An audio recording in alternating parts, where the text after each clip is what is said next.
Hello, welcome. My name is Kirk Barbera, and I am musically challenged, at least according to my high school music band teacher.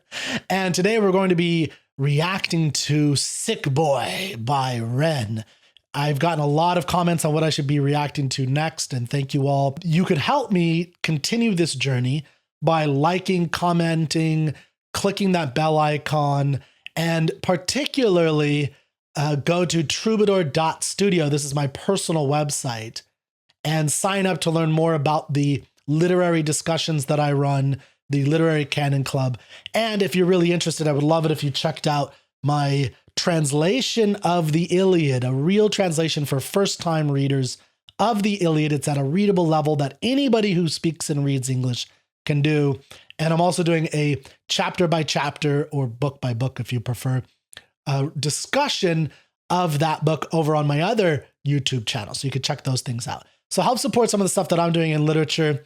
And okay, let's just get into this. What I do, by the way, is I'm going to watch it. I try not to pause too much.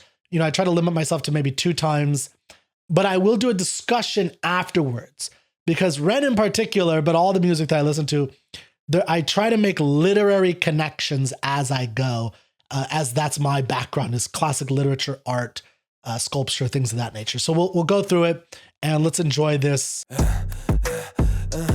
Ooh. God, that breathing as part of the music is... Hi Ren, thank you for coming in today. Thanks for seeing me. Looking at your file here, it seems there's a very apparent interplay with your emotional state and your physical body. Have you ever heard of the trauma response? I don't think so. Basically, our bodies can get stuck in a negative feedback loop. Our subconscious can repeat patterns from the past, which can have a pretty drastic downstream effect on our biology. Essentially, your mind is making music. Okay, so I just want to, that was really interesting to have that as the beginning of it. I'm excited to go into this, but I just want to say that idea is making me think of so much literature. There's so much, well, you might even think of like plague literature, health literature, sickness literature. That is a huge theme. I mean, all the way back to like Oedipus. The Iliad opens with the plague of the people. Oedipus in Oedipus Rex is all about the discovery of this sickness, which ends up being in him. You get this, there's Prometheus. I mean, it's just so on and so forth. Dante, Boccaccio, where there's plagues going on and they're telling stories to each other. So, and then the mind-body dichotomy thing. That's really interesting, that the mind affects the body. And yeah, oh my gosh, my mind is already on fire for all the kinds of things that's in there. It's great. I love that he's doing it like that. That's so cool that he kind of expresses ideas this way. Okay. Jeez. Oh. Oh. God.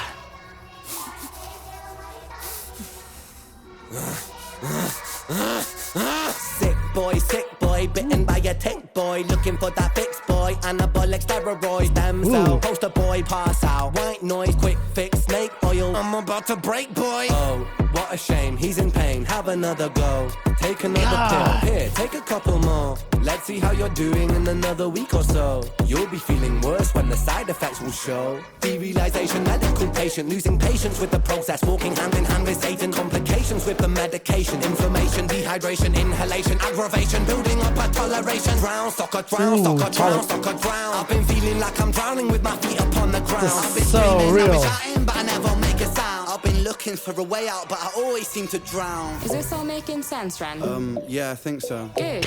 What I Does propose it? we do is we try to pinpoint the exact experiences from the past that are keeping you stuck. What can you tell me about your childhood? I can't really think. It's okay if nothing comes up right away. What I'd like you to do is take some deep breaths with me. In and out. In. Ooh, that's creepy. Now tell me the first thing that comes to your mind. I feel like it's not me, it's the world that's sick. We're given everything That's we right. need and we commoditize it. We consume, we destroy like we're parasitic. Science tells us that it's suicide and still we commit. I'm not sick, we are standing on a cliff in the name of progress. We jump off the precipice. I'm not sick, I'm the virus, you're the virus, hypocrite. How can you sit there with that smile on and tell me that I'm sick? Sick boy, looking for a fix boy. Push it down in public, quick pose for the pick boy. Record label meetings that commodify your gift boy. Why you so upset? Don't you wanna be a rich boy? Fuck no, industry is cutthroat. I've been doing bits by myself, swimming backstroke, walking on a tightrope, rapping with a slit throat. The way that we persist is like the ending of a bad joke. As the people evolve, we're complacent to assailants and we do what we're told. Counterintelligence, a sight to behold. Rape the earth of all resources and we bleed it for gold. And we bleed it for wealth, we bleed it for fame. But when you bleed it, can you tell me what the fuck will remain? And I bleed in myself, I bleed in my brain. While I'm bleeding, I'm the reason, cause I'm doing the same. Man. Oh, jeez. That was intense. It was fast paced. There was so much going on. Wow. I had other places where I was going to stop, but it was just like so much going on. I was trying to keep track of it. So what I'm going to do is I'm going to listen to it a couple more times and I'm going to take some notes and I'm going to think through this and I'm going to give you some analysis and some thoughts on the literary connections, but there's a whole bunch that I've been thinking about. Give me 1 second. So I have went through the lyrics several times. I've made some notes in my handy dandy notebook. I have several references and things that I think I wanted to convey to you now that I hope will enhance your enjoyment of this. And I wanted to start with a poem that I believe in other Ren videos I've discussed. It's one that I think is way more resonant today than we think. It's a profoundly real poem that recognizes many modern ills and problems of modernity. And it was written in 1780 or 1794. This one comes from The Songs of Experience by William Blake, a poet that I have come to love a lot, mostly because of his grandeur in the ability to take something complex emotionally and conceptually and put it into something very tight and resonant. So I'm going to read this whole poem to you. I'm going to get a reading. You might have already heard it, but I think, and I might even do this for other Ren songs because I'm seeing this theme a lot. The poem is called London. I wander through each chartered street near where the chartered Thames does flow, and mark in every face I meet marks of weakness, marks of woe. In every cry of every man, in every infant's cry of fear, in every voice, in every ban, the mind-forged manacles I hear. How the chimney sweepers cry, every blackening church appalls, and the hapless soldier's sigh runs in blood down palace walls. But most through midnight streets I hear how the youthful harlots curse, blast the newborn infant's tear, and blights with plagues the marriage hearse. The thing I wanted to get across was that kind of overall sick marks of woe that you see everywhere that I'm seeing Ren is talking about here. So let's go through some of the lyrics, just a few quotes from Ren and some things that are brought out for me.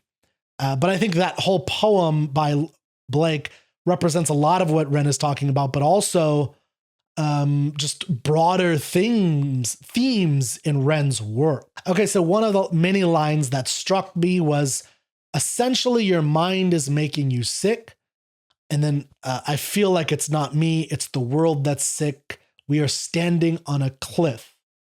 So immediately I thought of plague stories. There's a lot of plague stories because throughout all of history, nobody knew the germ theory or anything about viruses. So often in literature, people would just, or in thinking, in particular in the West, it was assumed that the gods or some corruption in the state or in society is what led to these things. So Boccaccio wrote all these plague stories, and they're not about the plague necessarily.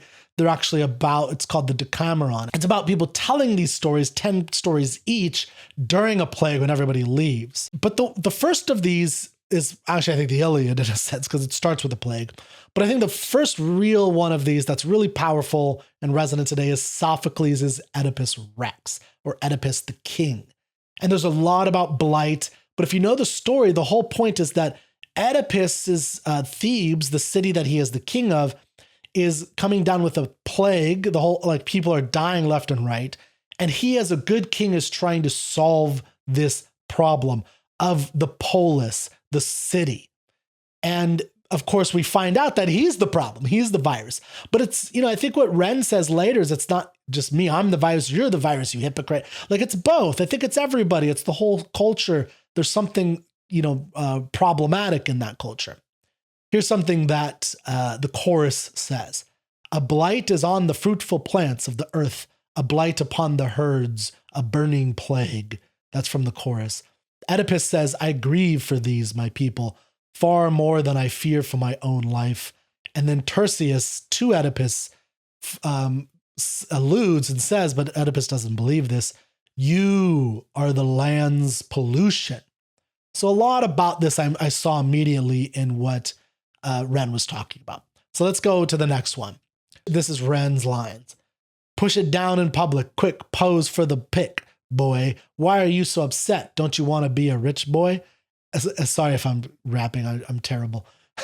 As the people evolve, we're complacent to assailants and we do what we're told.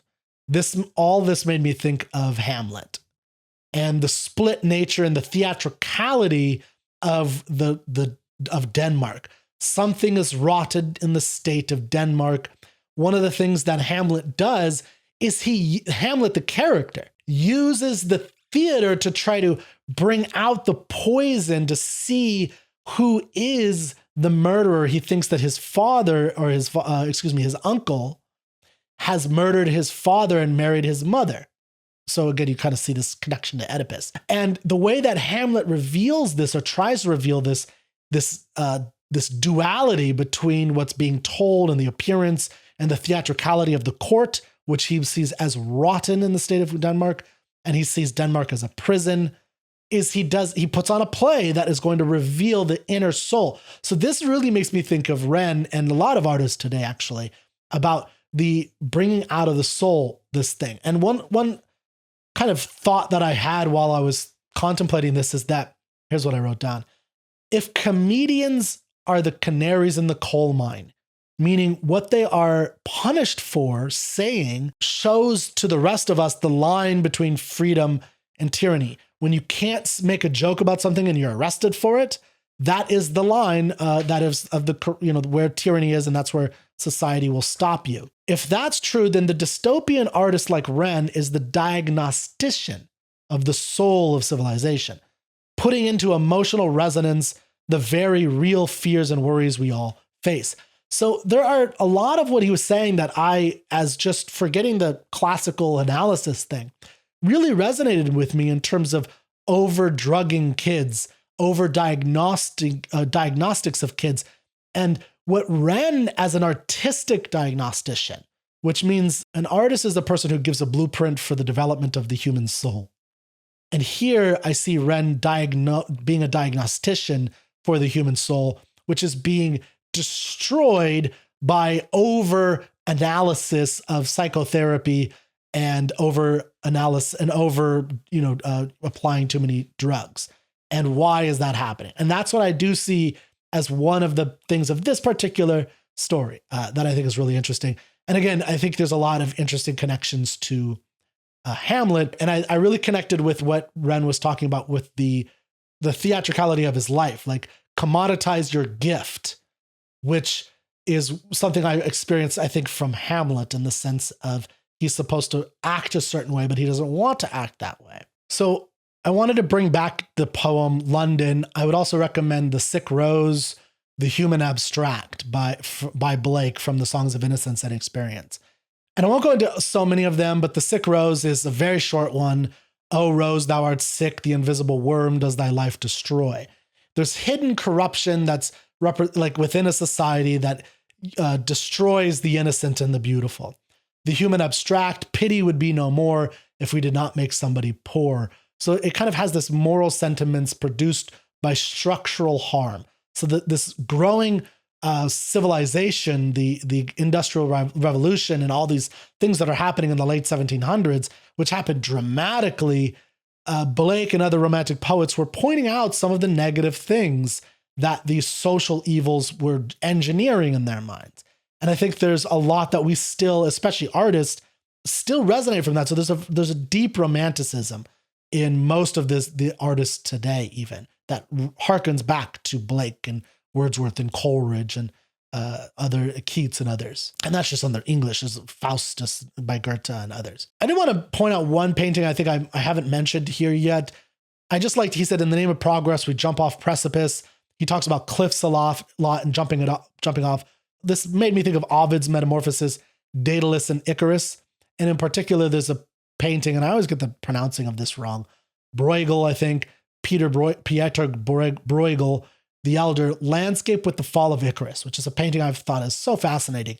That shows Icarus falling while all the civilization is continuing on, just daily life.